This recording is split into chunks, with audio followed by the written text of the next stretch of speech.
આમ તો મોટે ભાગે મેં છે ને સલાહ આપવાનું લગભગ બંધ કરી દીધું છે, પણ હજી એ ગામમાં જે યંગ જનરેશન છે ને એમને એમ છે કે મહેરાજ કાકાને શું છે લગ્ન જીવનનો બહુ બહોળો અનુભવ છે, કાકા લગ્ન જીવન વિશે વિડીયો બનાવું ને એમને એમ કે કોઈક પ્રશ્ન હોય તો મહેરાજ કાકાને પૂછીએ ને તો આપણને ઉકેલ મળી જાય એમ, એ લોકોને એવું છે.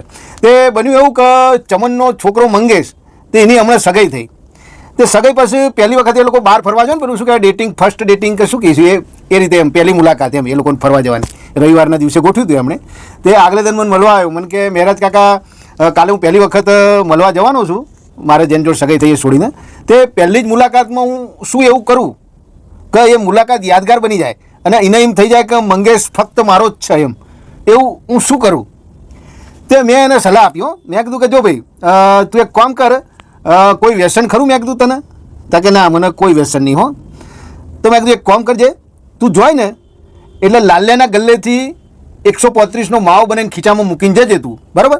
અને પછી ત્યાં તમે મળો ને એટલે પછી થોડી વાર થાય, વાતચીત થાય, હાય હલો ને એવું બધું. પછી થોડી વાર રહીને તારે છે ને ખીચામાંથી માવો કાઢવાનો 135નો અને પાર્સલ નાખીને ઘસવાનો, બરાબર?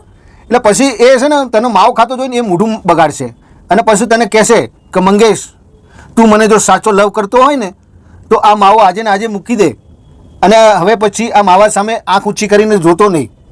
એટલે એવું કહે ને એટલે તારો માવો છે ને આમ ઘા કરી દેવાનો દૂર અને પછી કહેવાનું કે બસ આજથી માવો બંધ, તે કીધું એટલા માટે, બસ આટલું કરવાનું છે. એટલે એના મગજમાં એમ થઈ જશે કે મંગેશે મારી વાત માની પહેલી જ મુલાકાતમાં, બરાબર? અને તું વ્યસન છે નહીં તારે એટલે તું કાંઈ ખાવાનો નહીં માવો.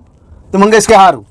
તો સોમવારે મળવા આવ્યો. હા, તે મેં કીધું શું મંગેશ કેવું રહ્યું, આપણો આઈડિયા કોમ લાગ્યો કે નહીં? મને કે જવા દો ને મહેરાજ કાકા. મેં કીધું શું થયું? તા કે મેં તો જેવો માવો કાઢ્યો ને, માવો જોઈને મને શું કહે છોડી ખબર છે? મને કે પીળું પાર્સલ હોય ને તો 2 જણા મને હાલજો. એટલે હું સલાહ હાલવાનું મેં આમ બંધ કર્યું, પણ આ લોકો સમજતા નથી યાર, હું શું કરું?